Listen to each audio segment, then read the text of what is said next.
Eat clean. Easier said than done. But the most important thing is to look at ingredients. A lot of times the patients, I tell them how to eat, and they said, well, can I eat food X? We want to look at ingredients, and it's our job to look at ingredients because many times foods can be labeled as healthy, they can be in a health food store. It doesn't necessarily guarantee they're clean. So we need to start looking at ingredients. Hello, everybody, and welcome back to the Good Gut Feeling podcast, where we digest modern medicine with old world wisdom. Today, another exciting topic, another one of my favorites. And before we dive right in, just a couple of words. This episode and all the other ones are for educational purposes. They don't take the place of your doctor's advice.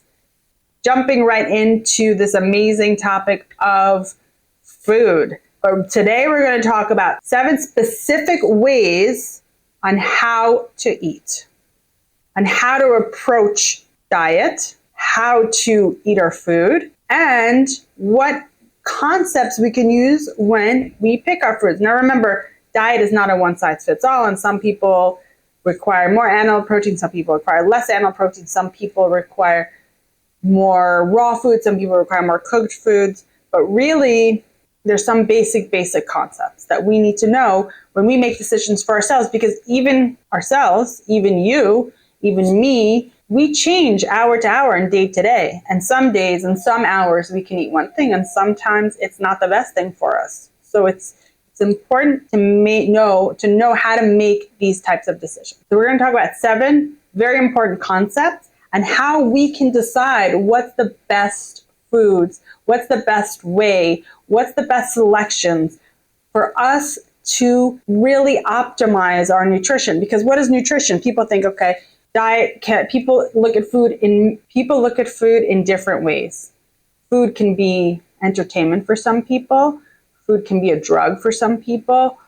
Food can be a source of energy and vitality, and that's really what we want. Food is not just calories in and calories out. Food is information, and different foods have different information. Food is vibration. Food is energy, meaning the actual food itself can have a higher or lower frequency. It can make us healthy or make us sick, and we know that there are foods that can be medicine, and there are foods that can be the biggest poisons that create most of the metabolic diseases, which are so prevalent right now in our society. How do we choose, and how do we select the right foods and the right ways to eat them in order for them to be our fuel, to be our energy, to make us feel great, to make us function at our best? Number 1, very important concept: eat slowly. Eat slowly. Some of us do it naturally, and some of us don't do it naturally. I'm the second group. For me, food a lot of times is a means to an end because I'm busy. So a lot of times it's like, how fast can I get it down? And that's not a good way. And I always have to remind myself that eating slowly is super important. And why? Why is eating slowly important? And why is the food different if we eat slowly or if we don't? First of all, digestion starts in the mouth. The teeth mechanically grind the food. When the food is ground, it's easier to digest. That means less strain is on the rest of the body, less work is on the rest of the body, and the process is more efficient. Number 2 is that the saliva starts to break down the carbs. So if you actually take a piece of bread and chew it long enough, it starts to become sweet, because bread is a complex carbohydrate. And when you break down complex carbohydrates, we get to simple carbohydrates, which is sugars. So carbs, it doesn't have to be bread, it could be any type of food that has carbohydrates in it. So the saliva helps break it down. And the third reason to eat slowly, which many people don't know, is that the body is warming up. The stomach is warming up. What does the stomach do? The stomach secretes acid, starts churning. But think of it like a car on a cold day. If you start it, it's going to run. But if you give it 5 minutes, it's going to run better. So the same thing, once you put the food in your mouth, it's like turning the ignition on. And then the stomach starts working.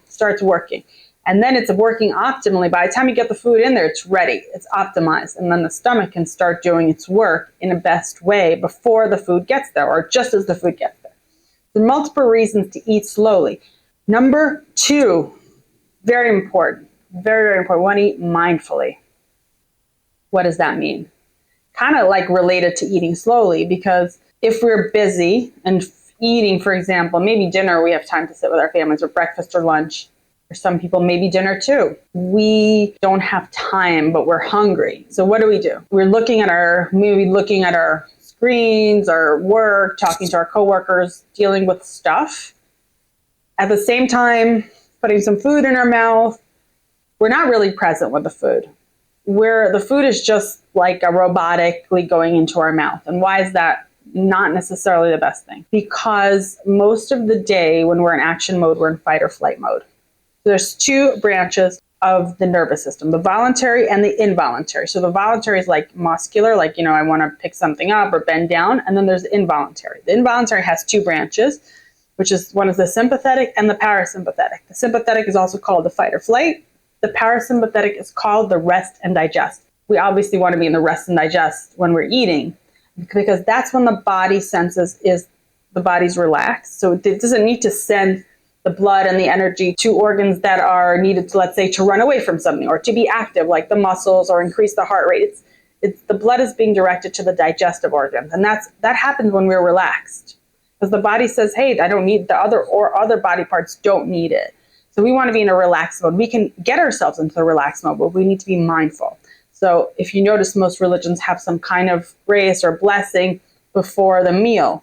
We don't have to use that. We can just be present with the food. We can thank the earth for the kale. We can look at the beautiful meal in front of us and just show gratitude. As long as we're present, with the food. And sometimes that takes a little bit. Like if we're super busy at our desks in the office, we need to sometimes move to a different spot. And I tell people, if you can, and you're super busy and you're stressed, wait a little bit. Don't eat at that time. Eat later, because the food you're going to digest is not going to be digested in the way that you want. You're not going to get what you want out of that food. So you try to give yourself a few moments. I don't know, 10 seconds, 20 seconds, 30 seconds. You don't have to meditate for an hour before you eat, and get present with the food. You automatically get yourself in rest and digest mode, and you can eat.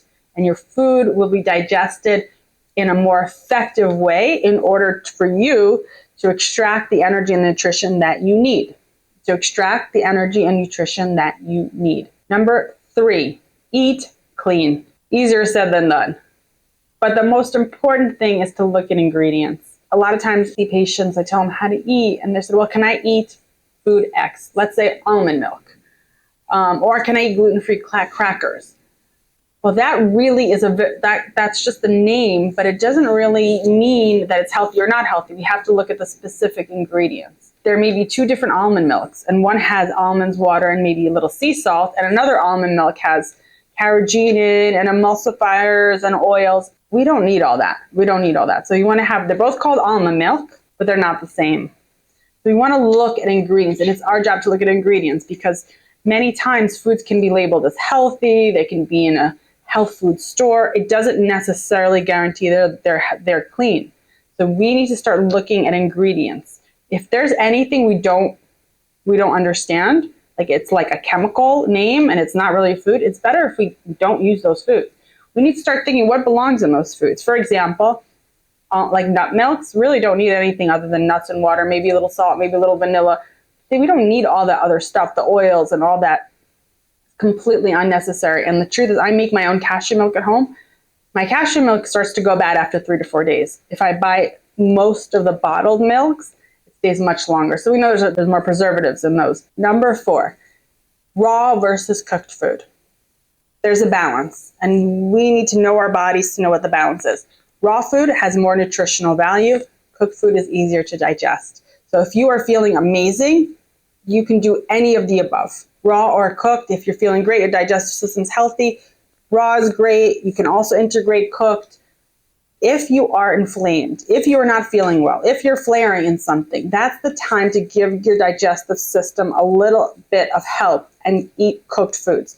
Soups are usually the lightest food. So if someone's on the more inflamed side, you get a kind of a very cooked food that's predominantly liquid. It's usually much easier to digest than its raw counterpart. So this is where you decide, hey, where am I in my health journey? There's many different ways to look at diet. There's exclusively raw diet. There's exclusively cooked diet. I look at it a little differently. Where am I in my health journey? How good do I feel? I feel great. I can eat raw, I can eat cooked. If something is bothering someone, inflamed, maybe their digestive tract is not balanced, healthy, this is the time that they might do better with cooked food. Number 5, a very controversial one, animal protein versus plant-based fiber or protein. And there's someone who firmly believes that we should be somewhere in that whole gradient, whether eating exclusively animal protein, exclusively plant-based protein. I'm somewhere in the middle, leaning towards the plants. Why? Animal protein does have good amino acids. There's a problem with our animal protein. It's mostly unhealthy. We have to do a lot of work to find a healthy animal. The animals are usually stressed. And even when they're eating grass-fed, first of all, most grass-fed is not 100% grass-fed, or a lot of times they're also eating corn. Most corn is GMO. Now we can even go deeper. Okay, they're grass-fed, but how good is that grass? How are they slaughtered? And is it in a humane way? Are they stressed? Are they watching their friends getting slaughtered? Because if they're watching that, they're stressed. And if they're stressed, there's a lot of stress chemicals in their body that are making them not so healthy for us. So it's important to source good meat if you're going to eat meat. But I have yet to really find so many commercially available animal proteins that are truly healthy, not just grass-fed, but treated properly. Now, treated properly is not just for animal lovers like myself. It's really also for our health, because our health is critical on how healthy that animal is. And we know that stress causes many types of illnesses, inflammation, dysfunction in our body. So if the animal's stressed, even if they're eating healthy, they're not going to be a healthy animal. Number 5 is fiber. Fiber is very important because fiber helps feed the bugs in our microbiome, in our gut. So it feeds those good bugs. That's their food. It also helps move things along. So if for us to really get our guts moving, we really need a good amount of fiber. Fiber is predominantly in plant-based foods, which is one of the reasons many of us, especially the ones that are a little bit backed up, should be focusing more on the fiber, which is more plant-based fiber. Good sources of fiber because foods naturally have fiber, like blueberries, like vegetables, like whole grains, like buckwheat, like quinoa, all great sources of fiber.